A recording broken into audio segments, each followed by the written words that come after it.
Jim, I appreciate your speech, so let's talk about this. Jim, let's talk about this. In 1970, when we let in 300,000 people a year, was that violating or not violating the Statue of Liberty law of the land? In the 1990s, when it was 500,000 a year, was it violating or not violating the Statue of Liberty law of the land?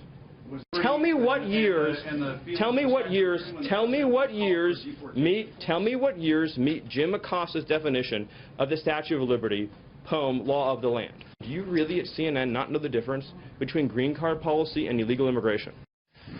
Well, that was President Trump's senior policy advisor, Stephen Miller, really getting into it with CNN's Jim Acosta. The subject was immigration and the proposal thereon, okay? We'll deal with a lot more on that in a moment. But joining us now is Dinesh D'Souza. He's the president of Dinesh D'Souza, you're with us. Thanks very much indeed now. The president's proposal on immigration, branded by many as racist. Your take, please. That's the kind of smear that's designed to prevent any examination of our horribly flawed immigration policy. The policy is a total mess. Even the legal immigration policy, leaving aside the illegal issue. I came to America as an immigrant in 1978. As an exchange student initially, then I became naturalized. If I had played the immigration system, I could have by now brought 40 members of my family, my cousins, their cousins, under the family unification provision. I bring my mom sponsors my brother, he sponsors his wife, she sponsors her parents, and on it goes. This is a ridiculous system. It was intended initially so husbands could bring wives to America. So there needs to be reform. Most other countries are very simple about it. If they need nurses, they take nurses. They need doctors, they take doctors. If they need unskilled workers, they take unskilled workers. They draw immigrants based on what the country needs. There's nothing racist about that. What about the preference for people who speak English?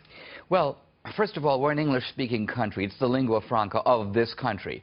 Acosta, in his exchange with, implied that, gee, that implies a racial bias because it's a bias toward Britain and Australia. He sounds like the kind of guy who, if he met me, he'd be extremely shocked I even speak English because I come from India. The truth of it is the vast majority of Indians, let alone the ones who come here, speak very good English. That is true. Sometimes a little better than the British. That's true. Actually, I lived in India for about 6 months. It's Dickensian English, which is largely spoken there, but that's another story. Tell me about your book. It's called The Big Lie. The Big Lie. The left has moved from playing the race card, well, they haven't moved completely, but to the fascism card. Trump is a fascist. The right is the party of fascism.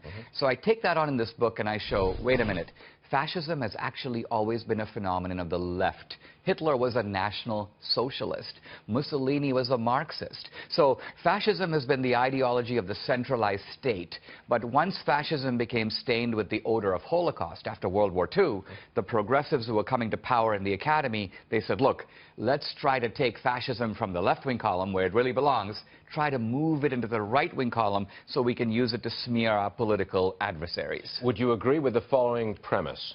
That the Democrat Party has, in recent years, shifted sharply to the left. I'm not calling them socialists or Marxists. I'm saying they've shifted to the left. Yes?